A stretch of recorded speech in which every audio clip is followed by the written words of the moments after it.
Tonight, we are here to welcome Brandon Young. He is a former U.S. Army Ranger with 4 combat rotations to Afghanistan. He has spent more than 25 years building and leading teams in the military, corporate healthcare, and nonprofit sectors.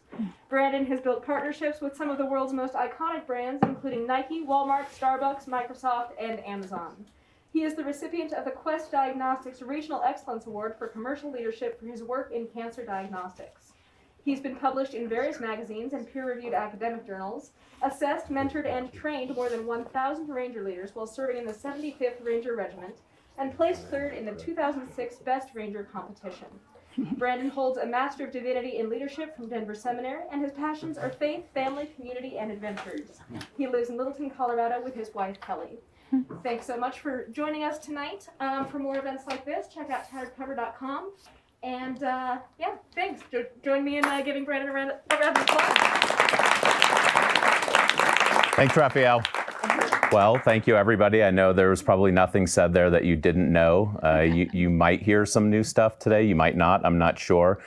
But thanks a lot for being out here. It really means a lot. One of the things that Blayne, my co-author, and I have reflected on frequently thus far is just how heartening it is to have so many people rooting for us. So thank you very much. It really means a lot, especially some of the stories that we have put out into the world are a little bit difficult to tell. They're a little difficult to re-experience. We don't particularly love telling war stories for war story's sake, but if we can tell a story that will open up a new window into an old truth, that will help people lead through the adversity that they are experiencing and grow and get through on the other side, then it's worth retreading those grounds. So that's what we endeavored to do. I am joined up here by my dear friend, Dr. Eva Bleeker, who is one of the coolest people you will ever meet on the face of the planet. Yes, it's true. It's true. She is a professor over at Denver Seminary, runs, amongst many things, the chaplaincy program, the pastoral care program. How many total programs are you running? 6? 6. So she's kind of a big deal. And she is going to help just kind of enable a quick Q&A. And then if you guys have questions, we'll open it up for questions. We'll do a little bit of reading. And yeah, I mean, you guys, we all know each other, so feel free to just give me as hard a time as you like. It'll be fun. That's quite the invitation that you're putting out in the world. Well, my brother-in-law is here, so I know it's going to happen anyway. It's like, by the way, where's my daughter? Oh, hi, Ellie. Hi, Dad. Hey, Kel. So I want to start just by appreciating how you opened our thinking tonight, Brandon, about like why we tell stories and what the value of that is. That's right where my heart is as somebody who trains grad students to take care of other people. It was amazing to have Brandon in my class and just to witness sort of the genesis of this book. So would you tell us a little bit about the timing and maybe the why of putting the book out into the world when you did, and what was behind that for you and Blayne? Yeah, sure. So Blayne, my business partner, and I started Applied Leadership Partners in, I think it was March 17th, 2020. So a couple days after that, the world shut down. And what happened was we had to kind of take some of our own medicine in terms of just navigating uncertainty. We had 3 gigs on the books, and then within 3 days we had nothing. Wow. And that was the only job that we had, right? Aside from me going to Denver Seminary. And so we kind of did what we know how to do best. Blayne is a former Green Beret. He's a West Point grad. He has 2 rotations, one in Iraq, one in Afghanistan. And we just kind of moved with the time that we were all experiencing. And for us, what we did, because we couldn't meet people face to face, is that we found ourselves for the first time on the sidelines of an American crisis in our lifetime. You know, I was in the Middle East 8 days after the towers fell on 9/11, so I was very used to being on the front lines of an American crisis. But now I was at home watching Kelly go in and out of the ER every day, you know, doing these incredible feats as a first responder, as a nurse. And Blayne's wife is an intelligence professional. So she was working for US SOCOM, which is Special Operations Command in Tampa. So they're out going to work every day, and Blayne and I were kind of just sitting there thinking like, well, what do we do now? This is kind of a bummer. So what we did is we actually just put out on the webs that we're open for free whiteboard 1-hour consulting sessions. And we ended up doing that for months. And we talked to people all over the United States. We talked to teachers, insurance agents, sales professionals, government officials, nonprofit executives, you name it, we probably talked to them. And the themes kept coming up over and over again. And come the fall, we kind of got tapped on the shoulder by 2 organizations, one of them being the Special District Association of Colorado, which Ann Terry is the executive director of, and she is incredible, CEO, I'm sorry. And she said, what do you think about, I told you, we all know each other, I'm standing right here. She said, what can you help us kind of think through what we're experiencing right now? Because you guys have experienced a host of pretty wild circumstances, not just in the military, but out of the military. And so we started to develop this idea of, what is actually happening? Why does this feel so damn maddening for all of us? Why do we keep hearing these things like, well, everything is going to be fine by April, or we're just going to bend the curve, or no, we're going to be back by summer. We're all going to be back in church by Easter. We're all gonna. And we kept establishing false finish lines. And it made me think an awful lot about one of the major levers that we use in special operations assessment and selection, which is called an unknown distance march.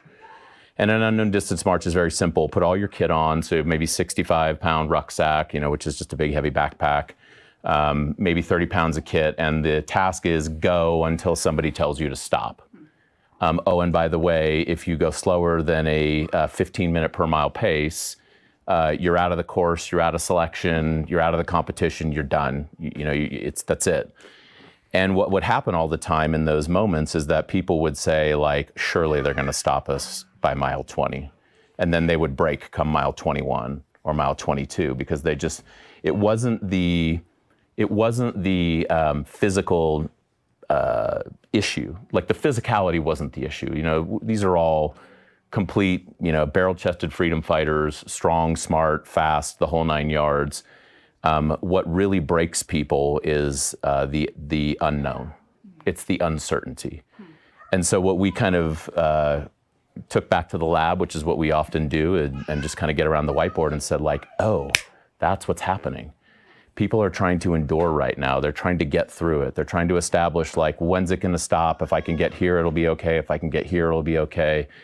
And that's frankly just a recipe for disaster. And so we kind of distinguish between what is perseverance, what is endurance, and what does the moment right now call for? And it was far more often perseverance, which is navigating through periods of undefined change and uncertainty. And in truth, like that's life.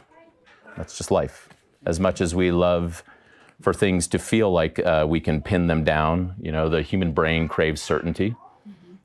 We like to pin that down into things like we wear the same brands, we drink the same kind of drinks, we go to the same kind of restaurants. We program in predictability in an otherwise uncertain world. And eventually all of us will experience some unforeseen crisis, some unforeseen adversity, and it will rip the veneer off of reality that we like to put on it. And it's in those moments that it's not going to be enough just to hold on and try to get through it. We need to actually grow through it. So that's why we brought it into the world. So that tells us a little bit about the timing. You touched on the big frame of the text, this title that's pretty provocative, I think, this perseverance being greater than endurance.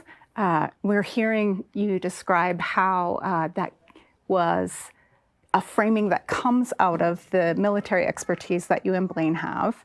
What about those of us who are not Rangers or Green Berets? How do we approach the title that you've given this text? Yeah, I love that question because so we keep getting asked like, well, what's wrong with endurance? What the hell? I like endurance. And I'm like, yeah, I like endurance too. It's really great. I would say that no one holds a monopoly on hardship. You don't have to be in a uniform. You don't have to be a first responder. We all experience adversity in our own ways. Go talk to a single mom in downtown Denver who's trying to raise 3 kids, which I got to do a lot when I was at the Tennyson Center. That's real adversity.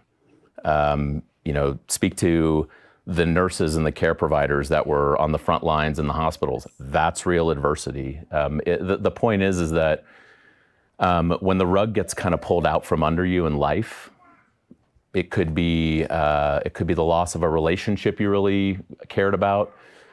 It could be something as simple as not getting into the school that you applied for. When your plans get shaken, you don't have to be in uniform to experience the unsettling nature of adversity.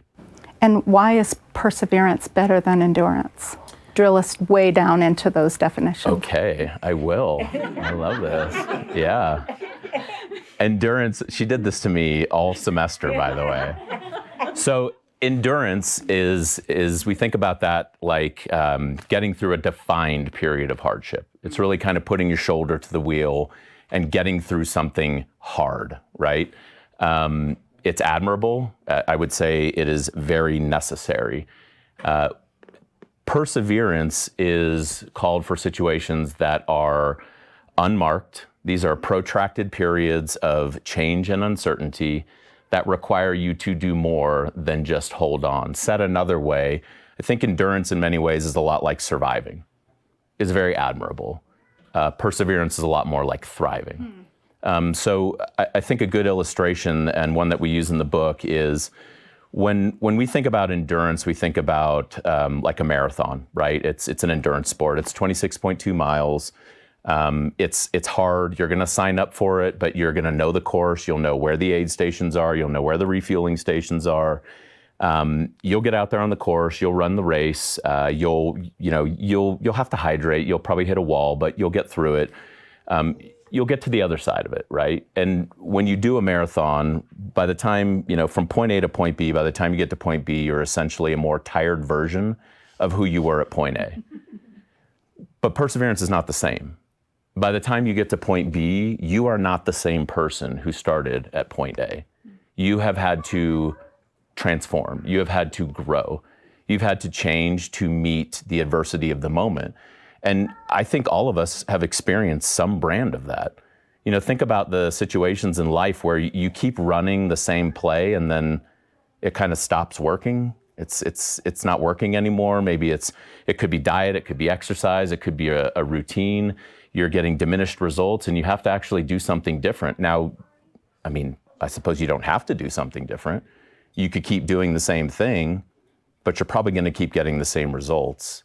And we saw that in organizations that we worked with across the country. So large multinational healthcare organizations, they were trying to run the same play. It wasn't working. They had to do something different. They had to transform. Think about the restaurants that we, going through COVID. They either shuttered their doors, and some of them shuttered them for good because they said, oh, we'll wait until Easter. Oh, we'll be back in summer. Oh, we'll be this. Never happened because things just kept going the way that they were going. But it was the restaurants that said, okay, how do we, scaffold down our staff? Let's maybe see if we can do 4 hours across the board to give them some kind of resources. Let's switch to online ordering. Let's make a kiosk that people can come up and we can serve them. The point was that they shifted, they didn't shift what they did, they shifted how they did it. And whether you're leading an organization or your family, or whether you're, just trying to navigate through the uncertainty of life yourself, that's what life calls for. Is we all have to make those choices, make pivots. Yeah, I'm hearing the strategy in the unknown as implicit in the perseverance piece over the endurance piece. So, and I'm guessing that all of us are remembering the ways that we pivoted during that same season. I know we had to do that in education, higher ed for sure. Yeah, that's right. I was actually in seminary at the time. Yeah. So we had to, basically shift to all online. Yes, yeah. Brandon. Yes, Eva. If you would This is absurd. I know. It's really funny because like literally all of my friends are here. Give us a gift or two. Open the book. Okay. Read for us a couple things, a couple passages. Maybe tell us where you are, why you're choosing to read what you're reading, but give us a sample of your book. Sure. So I think I've kind of already laid down the context of the difference of the two. I'll just add that we wanted to equip people with a framework that they can find useful. And so the framework is it's change, uncertainty, acceptance, choice, and growth. That's a 5-part framework for navigating through adversity, for persevering, right? And just really simply stated, change. Things come at you fast and often without any warning. Uncertainty. This brings about uncertainty as to whether you're up to the task. Is my training enough to get me through this? Am I enough to get through this? Uncertainty brings about a base human emotion, which is fear. We like to call it by a lot of different names, and we like to say things like, I'm nervous or I'm anxious. It's fear. Fear is at the bottom of it. And fear is the friction that holds us in place. So either purpose or pain is going to make us move. We're either going to run from our pain or we're going to run toward our purpose. And that's where acceptance comes in, is that third part, because you accept what you can control, you let go of what you cannot control, and you start making one good next decision at a time. And decisions aren't enough though, right? Like you can map out all the decisions, but in the end of the day, you're going to have to make a choice.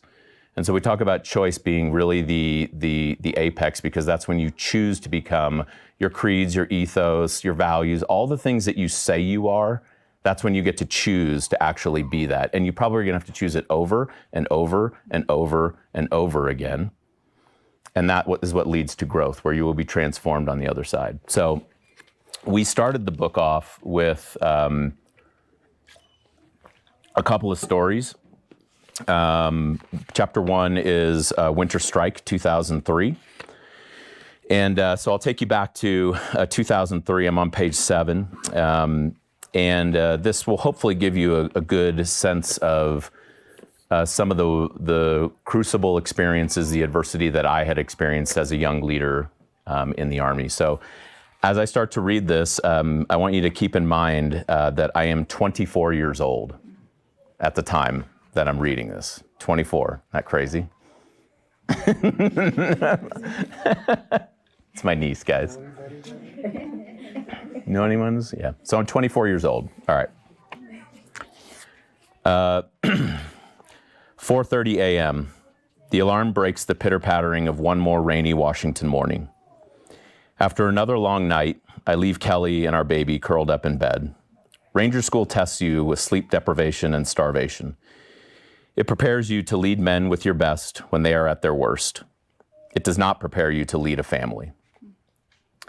The scant moments I'm home feel like baby phase of Ranger School, an additional opportunity to renew my leadership capabilities under sleep deprivation and exhaustion. I'm confident I'm getting a no-go, but Kel is gaining full marks. The only grader on this patrol is in my head. He is a relentless scorekeeper. His voice sounds like my father's.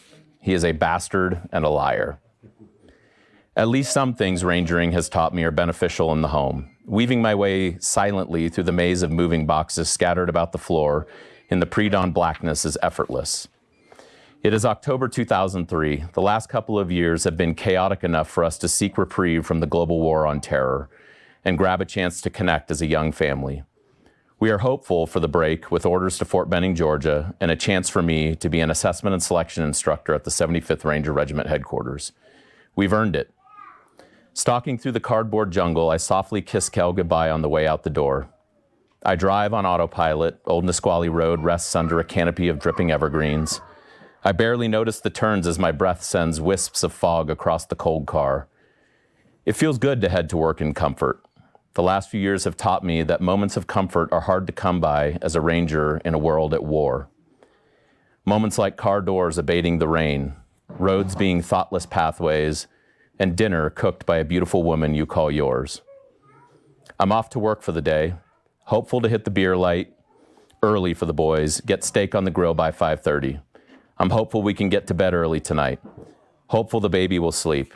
hopeful that Kel and I can have some mommy-daddy time, hopeful to wake up tomorrow without pain and the need for a pot of coffee to get me to lunch, but hope is not a strategy. I went to work that rainy October morning and came home in December. I am a squad leader in 1st Platoon Charlie Company, 2nd Battalion, 75th Ranger Regiment. We're known as the Mad Slashers, a legendary name earned by our predecessors in the 80s, the storied Army Rangers, famed since the 1700s for suicide missions. The country expects its special operators to conduct direct action raids and special missions in politically unstable environments at a moment's notice. Our business is to close with and destroy the enemies of our country, and we are the best in the business. At this point, I've deployed to Afghanistan twice, Jordan once, and various training missions in between since the towers fell just 2 years prior. Those years have been a blur, highlighted by a season of pain and tiny moments of joy, becoming a husband, a father, and a combat leader. When the towers fell on 9/11, last paragraph I'll read, Kelly and I were engaged to be married that December. 2 kids who met one night in a bar the weekend before Valentine's Day in 2000. By the summer of 2001, we had decided to build a life together. We never imagined that life would be marked by death and war.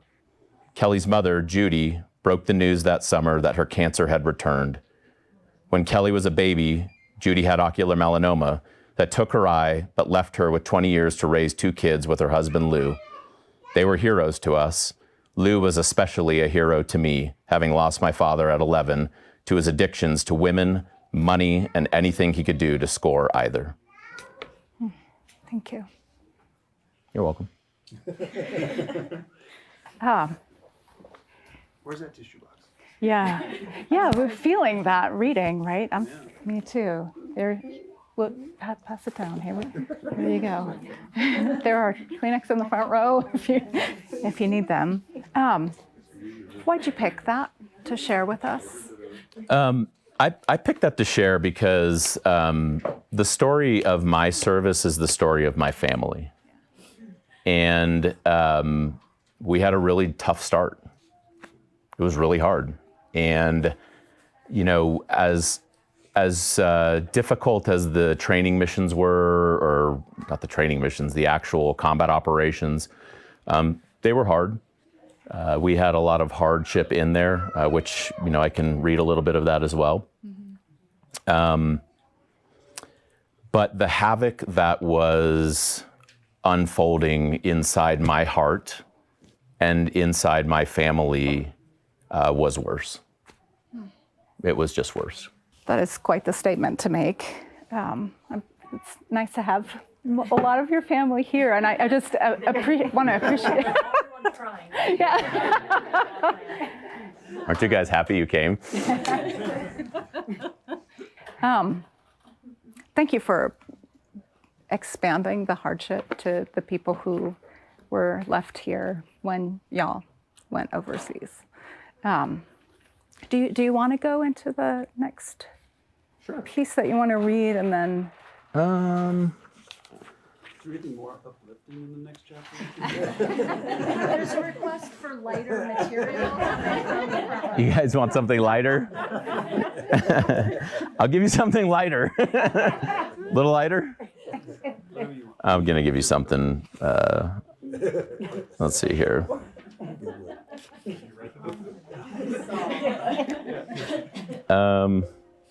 Let's see. First 2 chapters are tough. First 2 chapters are tough. Then it's good after that. Okay, I'll read about our insertion into the Cantiwa Valley. So this is now, we have been deployed, the mission that we were given, and you're going to see some photos here of the snow and all this kind of stuff. And no, that is not World War II. That is Afghanistan 2003. So we were sent deep up into the Hindu Kush to pursue high-value operatives of the Taliban and Al-Qaeda network. And that's why we all absolutely had to be there, even though I didn't want to go. But the drive up the Pesh Valley was uneventful. The boys from 175 were pros. They forded rivers and skirted narrow trails while we sat in truck beds and extended cabs. Get some sleep while you can, the burly 175 squad leader said over his shoulder. We had met just hours before when I was assigned to his chalk. Jesse was smart, fierce, and direct, immediately trustworthy. I knew the type.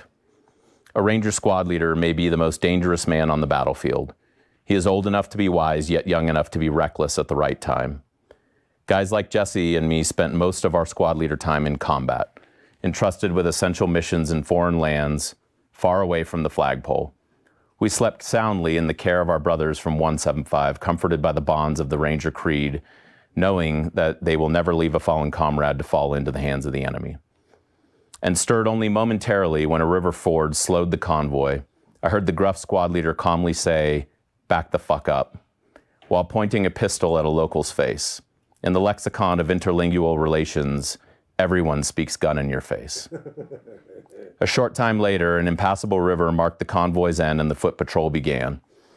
Our brothers kicked out a security perimeter, afforded us time to settle under our rucks, and wished us good hunting.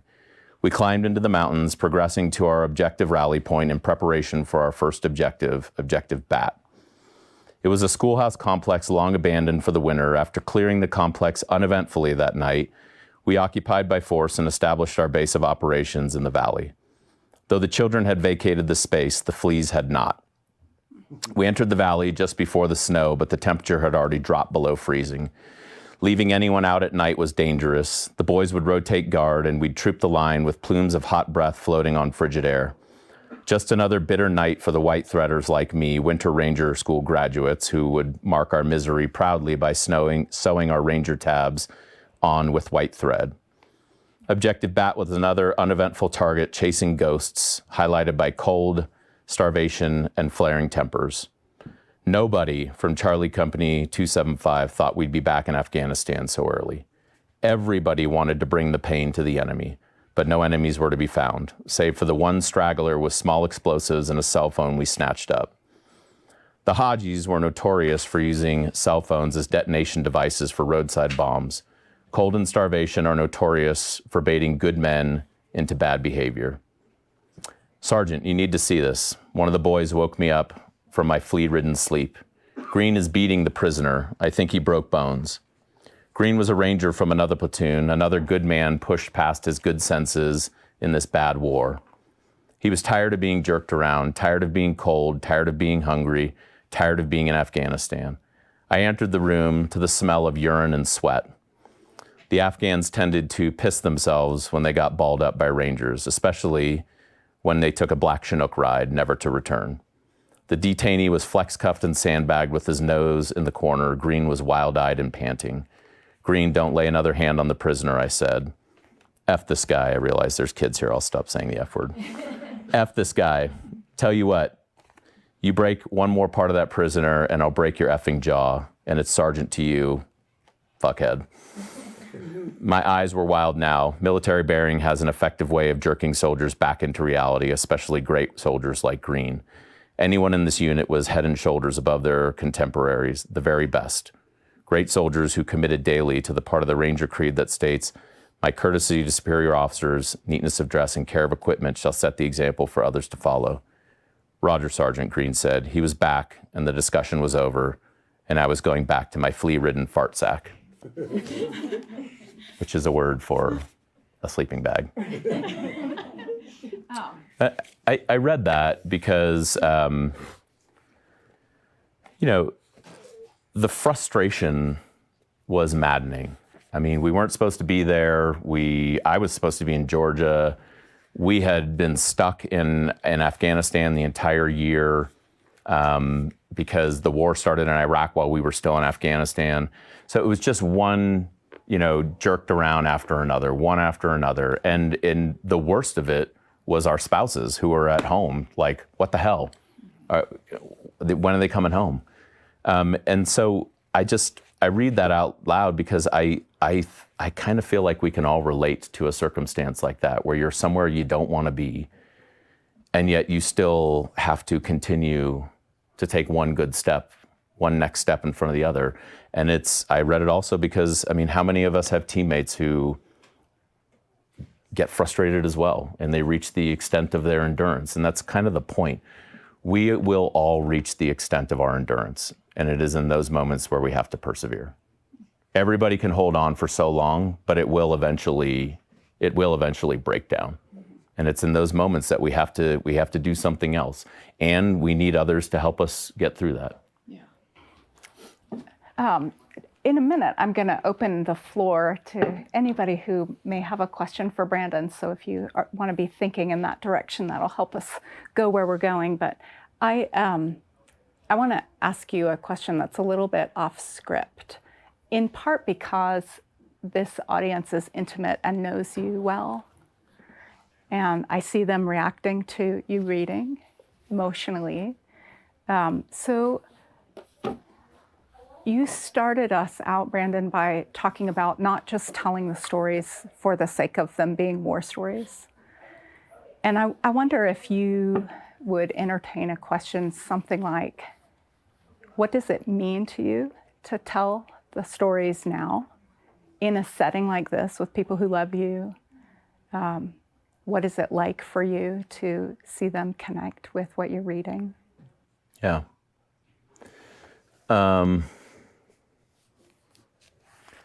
It's very humbling. You know,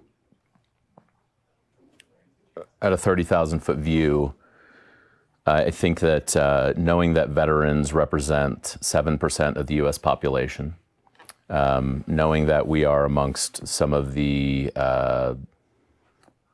most seen by the American people as still trustworthy, as kind of a body. I think that it gives us a responsibility in some ways to steward our story well. I did not do a good job at that when I first got out of the military. I think that we can use our stories, and it's not just a veteran thing, but I'm just speaking from my heart to the heart level question you asked. I could use my story to either build a wall or a bridge, right? I mean, I can sit up here and say, I'm barrel-chested freedom fighter, baddest MFer on the planet, all the stuff. I did the stuff. My man card is chock full, whatever you want to call it, right? So I can beat people over the head with that, or I can and build a wall, or I can build a bridge and try to share with others what it felt like, to try to share with others how maddening it was, how disheartening it was, all those things, because I just don't think that I'm alone in that. And I think that what ends up happening and what has happened is that the more and more I have shared my story, the more and more I feel like I have been able to come home, like really come home. I left the Army in 2009 to be a husband and a dad, and I didn't know how to do that. And I did not come home. So I just kept running, because that's what I knew how to do. I took a job that put me in a hotel 3 nights a week. I went to the VA and I said, they said, is it, what's wrong? Tell us what's wrong with you. I said, nothing's wrong with me. I don't want anything from you. And they were like, great. Thanks for coming. And then I went 6 years with undiagnosed post-traumatic stress disorder, traumatic brain injuries, sleep apnea, spinal compression, nerve damage, multiple hernias, all the things that I never got any care for, which is a really bad strategy for life. And in the process of that, a lot of my loved ones here you've all been here at a different stage of the process, which has been kind of fascinating. I've been there all of them. So good. Jaden would be so proud of you right now. Do you want to come up here? No. Are you sure? Because I feel like you do. Ranger competition partner Jeremiah Pittman, solid Christian man of faith, and just really went on a journey. I read about this also in the book, which, again, the intention is just to be as real as possible, and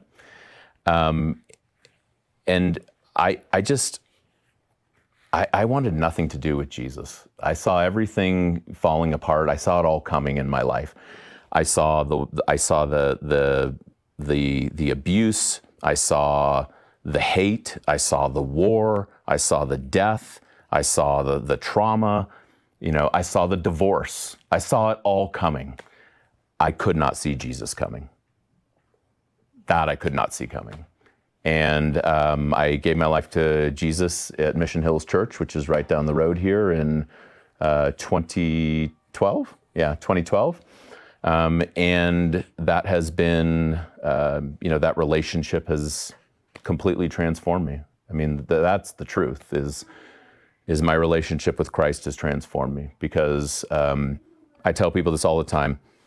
If you'd have met me, 15 years ago, you wouldn't have met me. I was not the same person. And there are people in this room that can affirm that. I hope that answers your question. Yeah. You and I have had a lot of conversations about this, just being in business and stuff, particularly as I'm in the former NOG category. Now you're just an OG, our guy.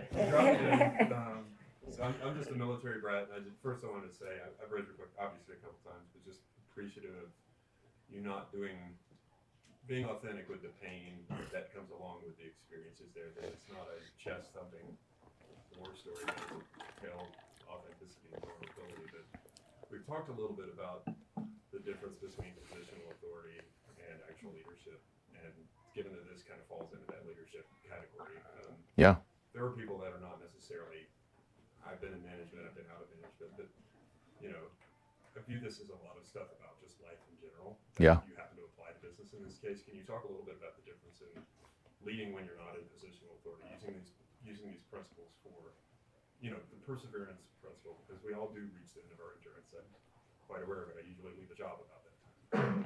Yeah. No, I appreciate you. That's a good question. So, one of Blayne and my favorite authors, Seth Godin, says that leadership does not require authority, but it does require responsibility.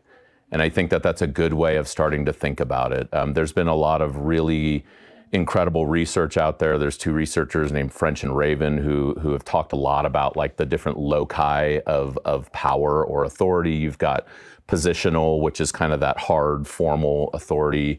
But you also have expert authority, right? You can be like a master of your craft, and that enables influence.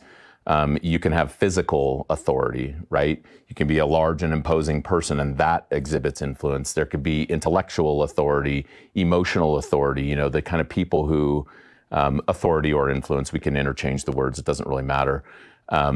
Those kind of people that can move a room, right? That can really, like, you can feel it. And so my encouragement in that regard is that, be where your feet are and plant your feet and start kicking some ass, right? And you don't have to have a title to be a leader.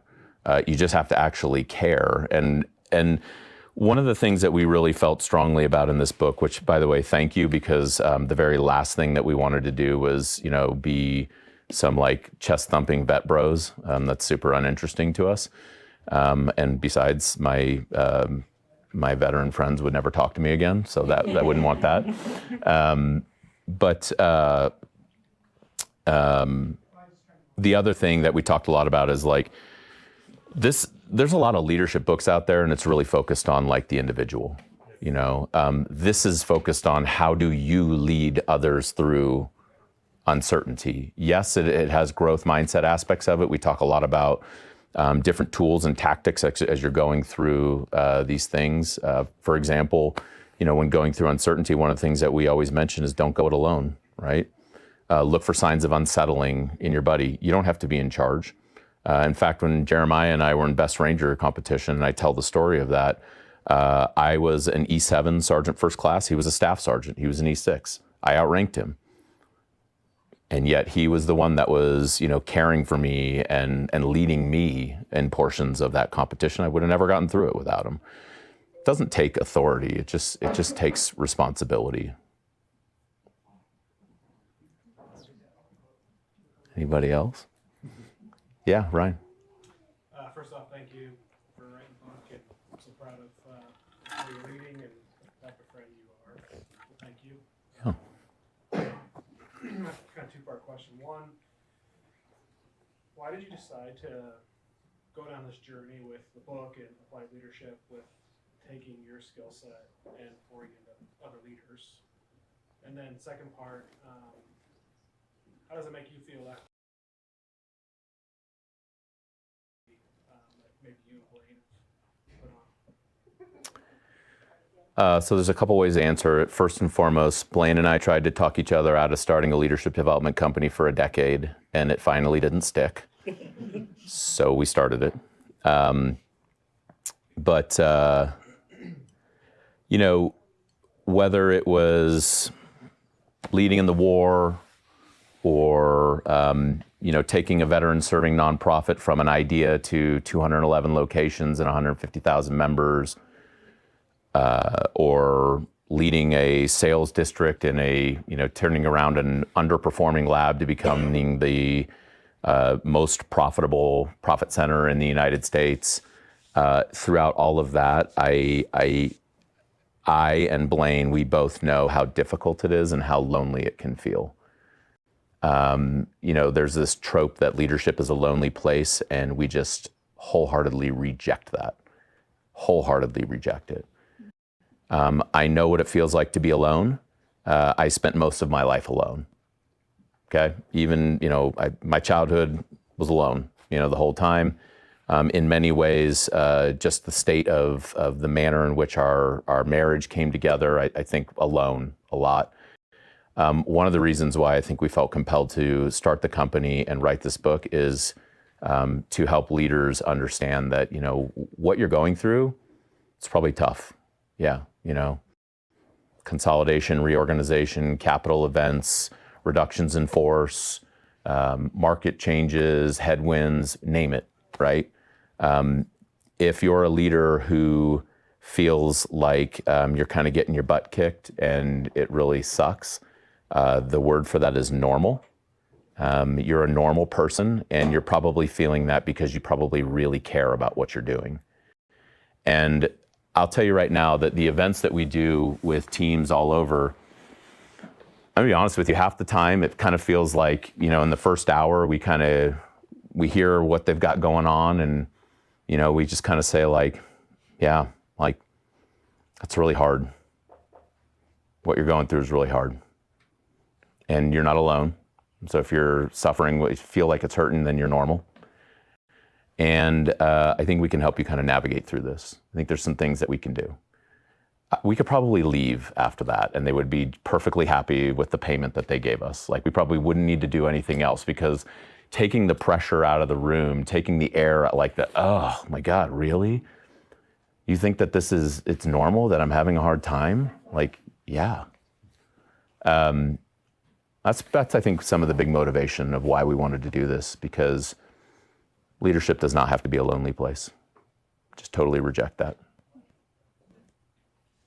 That's such a radical concept in an individualistic culture. Yeah. Yeah, awesome.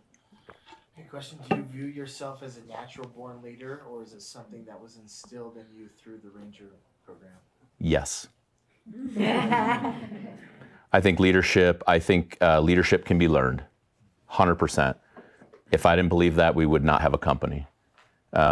I also think that there are some inherent traits and characteristics that help people with the leadership process. Things like emotional intelligence, creativity, things like that. You know, there's a whole host of them, but that's not all of it. So I think that there is a bit of a blend. And, you know, even if you look at the way that a lot of social sciences look at this, whether it's, you know, the terms nature versus nurture have kind of been out there for a long time. I would just say it's probably more like nature and nurture.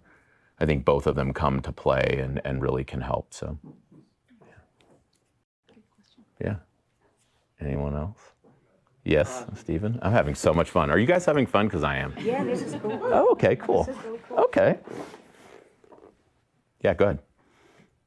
So I'm about halfway through the book and really enjoying it. Thank you for sharing it. So far, what stood out to me is the navigating the ridgeline and the topographical features. Yeah. symbolizing different parts of your journey through life, you know, good times and bad times. Did it just come to you? Do you have a story where that? Yeah. Yeah, great question, Stephen. As two ground pounders, two Army guys, we do a lot of land navigation. It's one of the major methodologies that you test and you assess and select people. And so land navigation is basically finding stop signs in the woods, is the way that I describe it best. You get a map and a compass and grid coordinates and a protractor, and the task is go find a sign in the woods.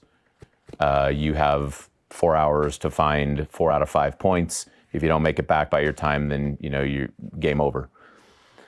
And the reason why land navigation is used as such a powerful tool is because it tests everything. It tests your physical, your mental, your emotional, your leadership, decision making, everything. Because when you get out there, you got nothing but your wits about you and how you're going to handle it. And we talk a lot about that as a backdrop, because what we wanted to illustrate was, you're going to be out and about there, and you're going to have the ups and downs. You're going to have hilltops. You're going to have valleys that you're going to have to go through. And the 4 positions that we talk about in the book, which there's a graphic that will come up here, I think shortly actually, is rock slide, hilltop, valley, and climb. And we try to just use that as an illustration for people to kind of locate yourself. Right? Because when you're out and about in life, you might feel like the rug just came pulled out from under you, right? Like maybe a teammate resigned and you didn't expect that. A critical teammate, and you got to figure out, well, what do I do next? You might be on a hilltop, which is like achieving your goal. Sweet. You may find yourself in the valley, and the valley is always dark. And I'm going to come back to that in a second. And then sometimes you might find yourself on the climb, where you just gotta, you set the objective and you gotta keep going. That's really where endurance, I think, comes in, by the way, when you're kind of on the climb. But why we kind of came back to that over and over again is valleys, the technical term is actually a draw. So it's basically where two mountains kind of come together. You see water comes down through that area. When you're out on the land nav course, you inevitably always have to go through a draw. It happens every time. Ellie is super interested in this now. Oh boy, that wasn't very nice.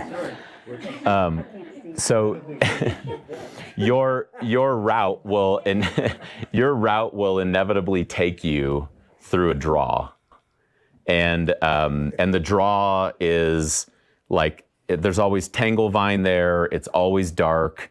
It's scary. There's always a wolf howling in the distance or something. It's terrifying, right, guys? And it's you will be turned around and lost as 10 MFers, as we would say back in the business. And I will tell you what happens all the time is, because I was an assessment and selection instructor, I saw this and I experienced it when I was going through assessment and selection, is people will get in the draw and they will start negotiating with themselves. They will start saying things like, oh, well, maybe I didn't really want to be a ranger. Well, maybe, actually, I don't really want to be a ranger, or maybe I didn't really want to do this. It's okay. We start negotiating with ourselves. And what Blayne and I remind people is that there are no life epiphanies in the draw. There are only exit doors. So you may choose to opt out right there, but don't fool yourself. It is not a life epiphany. If you want to go ahead and decide that it's not for you, get through the draw, continue on your course, navigate through, and then you can decide.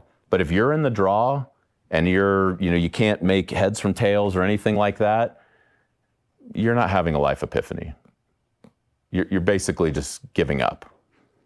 That's what we would suggest. And we saw that over and over again in business. We saw it over and over again in the military. We have seen it over and over again. And so what we tried to do with this illustration of the ridge line of adversity is just to kind of let's extend the time horizon a little bit. Let's get clear on the fact that sometimes you're going to have dips. Sometimes your career is going to feel like you just got completely like punched in the chest. Sometimes you're going to be on the mountaintop, right? And that the moment of hardship, the moment of difficulty, it's not going to last forever, right? And that's why we always remind people that whatever mission you're on, whatever North Star you're tracking towards, the mission is greater than the moment. The moment might suck. It will suck. It's going to be hard. Is there anybody here that hasn't like had life just completely like punch you in the face when you didn't expect it? No. Everyone's experienced something like that. But negotiating with yourself and opting out, that is not a life epiphany when you're in the midst of that. So we wanted to extend the time horizon and give people just some perspective. So, cool. I was going to ask you, it seems like you're on the mountaintop right now. The book's out. It's awesome. You're a great dad. You're successful in business. What's next, man? What are you going to, was it worth writing the book? Would you do it again? What's next for you now that you're on the mountaintop? Stay on the trail. I think the mountaintop baits us into, like what can happen is that we can kind of take off our rucksack and kick it on the mountaintop. And if we kick it for too long, then we get blown off the backside. So we got to like change our socks, celebrate the moment and get moving. And so that's what we're doing. We're going to stay on the trail. We want to stay in the game as long as possible. This was a great experience. It's just starting. It's like a completely bizarre and abstract experience. People ask me stuff like, how's the book doing? And I'm like, I don't know. I have literally no idea. I'll talk to my publisher every 3 weeks. By the way, they said it's doing great. So that's wonderful. But, we're already working on a second book. Cool. Yeah, it kind of picks up where this one leaves off. Just keep going. Just want to stay in the game as long as possible. Congrats. Thanks, man. Thanks for being here with me. Thanks for being on the trail with me. Happy I could be here. Yeah. I have a question for you. Yes. And our backgrounds, we have some similar backgrounds and stuff like that, but I wouldn't even put it close to what you've been through. Having brought probably most of the younger kids here, minus one, we talk about this a lot with our kids, like not knowing how to suffer, and they don't have that experience tool belt like we have yet. They don't have a toolkit of things that they've been through. What do you recommend to them? Because a lot of them, as far as taking a leadership role, don't have the confidence to do that or don't feel they're equipped to do that. And I have like my younger one who's like, where am I going? I don't know anybody. Not this one. I know, I'm laughing because Hannah and I talked about this over lunch a couple months ago, but keep going. Yeah, so how do you what do you suggest for kids like coming into the We've pampered them too much. How do we unpamper them? Yeah, they haven't suffered. They've had it pretty easy. Not her.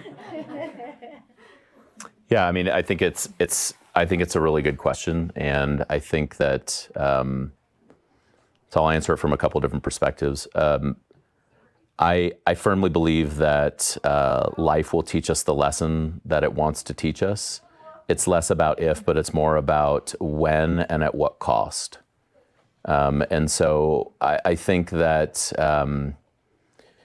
for some of the young folks in our country right now, I'll flat out say I think we've made life very difficult for them. I think we, and maybe I should stay in my circle, but I guess I'm not going to, but I think we as a society have made life very difficult for our kids. I think that, you look at the last 10, 15 years, the excess and proliferation of social media, which has bred a encouragement and focus on isolation. Nothing good is born of isolation. Lack of meaningful connection, human-to-human connection, lack of opportunities to, go through. I could go on, but I don't need to. Like we've all seen it, right?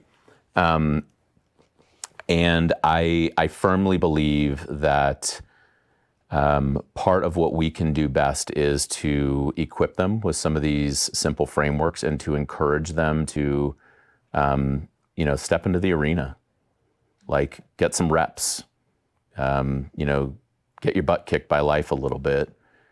We can't do it for them. And I think that, I can speak for myself where I know that I have failed to do that, where I've done more than I should have. And I think that what we can do, it's less about when wisdom calls and we come crashing against the rocks of reality, and we learn that we can't just, for example, not do our homework for an entire semester and then turn everything in the last 2 weeks and still get a passing grade. Very close to home, as you can tell, that's an actual scenario. What's that? Yeah. When you come crashing up against the rocks of reality at the 75th Ranger Regiment's assessment and selection course, and you realize that they do not care, you start to learn that life does not care. Like, life is going to continue to serve that up for you. I think what we can do is be a soft landing in terms of support. I think that we can be encouraging. I think we can be supportive, and I think that we can. Call them into perseverance as opposed to endurance, in the sense that I think we're baited to want to just kind of keep doing what we're doing, just kind of hide, which I think social media gives us a very comfortable place to hide. But that's just not real life.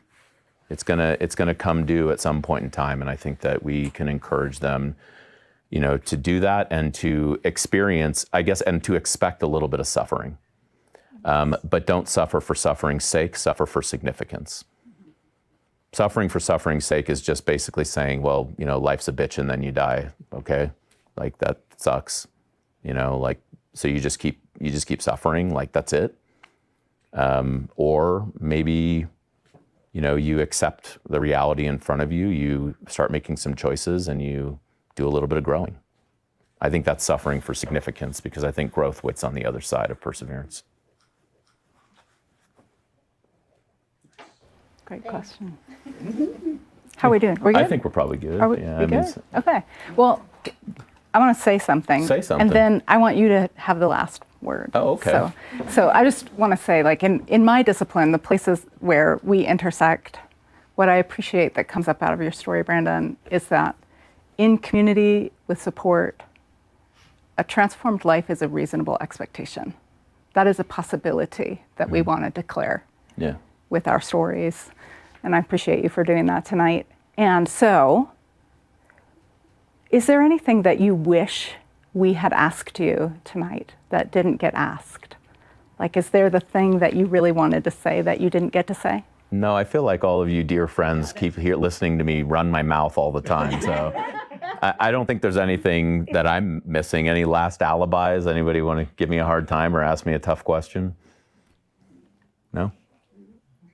I think I'm good. Okay, Do you want me to make my last remarks? I do. Okay. This is time for your final conclusion. My conclusion is this. One of the things that has been really powerful and heartening and almost like overwhelming is how many people are rooting for us. So thank you. Like, it means a lot to me. I shouldn't even be here, but I am. And being here is nice, but being here with you guys that is the blessing. So thank you for rooting for us. Thank you for supporting us. And thanks for loving us. We love you guys. Appreciate you coming.